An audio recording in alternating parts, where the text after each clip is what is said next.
हम जी रहे हैं क्योंकि हमें जीना है या कि जीना पड़ रहा है। जो भी हो, लेकिन कभी कभी मन में विचार आता है कि जीवन के अंतिम सत्य से जब हमारा सामना होगा तो क्या यह सवाल भी हमारे मन में ही रह जाएगा कि हमें मनोवांछित तरीके से जी लिए या उसके अनुरूप जीना शेष रह गया। मानव जीवन की यही विडंबना है कि कोई भी आम शख्स अपने जीवन काल में भरपूर जीवन जी लिए जैसा दावा नहीं कर सकता। हमारी हर एक आती जाती सांस इस धरा पर हमारे अस्तित्व का हिरास करती चली जाती है और हम वर्ष दर वर्ष अपने जन्मदिन की खुशियाँ मनाते रह जाते हैं। इस तथाकथित मायावी दुनिया में मायाचार का बोलबाला है। ऐसे में जो प्राप्त है वह पर्याप्त है, ऐसी सोच ही हमें तमाम आकुल व्याकुल परिस्थितियों से निजात दिला सकती है। एक बार भी हमारे चेतन या अवचेतन मन में यह विचार नहीं आता कि पल प्रतिपल हमारा जीवन काल समाप्ति की ओर अग्रसर हो रहा है। यूँ देखा जाए तो इसकी बड़ी वजह यह है कि हर कोई जीते जीते जिए ही चला जाएगा।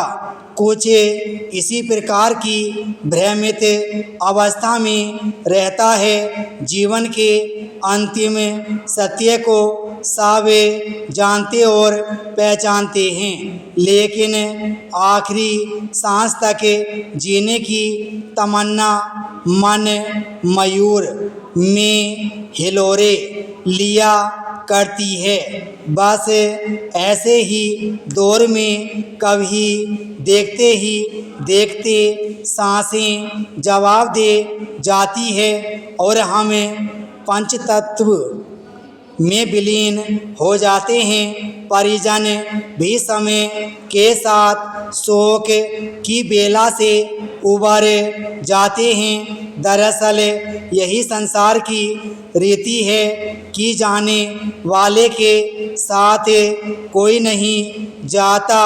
महज कुछ दिनों का शोक और फिर देखते ही देखते सब कुछ वैसा का वैसा जैसा कभी था।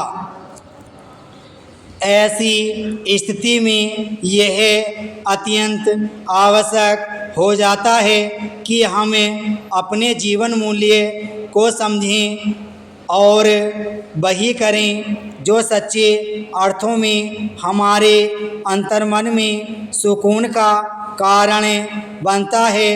वास्तव में हम जानते हैं कि हमें एक न एक दिन इस ऐसार संसार से जाना ही है। आती जाती सांसें चाहे जीवन के पाले छीन रही हो, लेकिन हम इस तथ्य को लेकर गंभीर नहीं होते। यह मानव मात्र की दुर्बलता है कि उसके अंतरंग में जिजीविषा के भाव निरंतर बने रहते हैं। एक प्रकार से यह जीवट की निशानी है। इसके बावजूद कहीं न कहीं किसी न किसी प्रकार मन की अतृप्त प्यास मन में ही रह जाती है। ऐसे में बेहतर हो अगर हम अपने जीवन काल में ही अपनी प्राथमिकताओं को वरीयता देकर जो कुछ जहाँ अधूरा है उसे पूरा करने का प्रयास करें। विराम स्टॉप।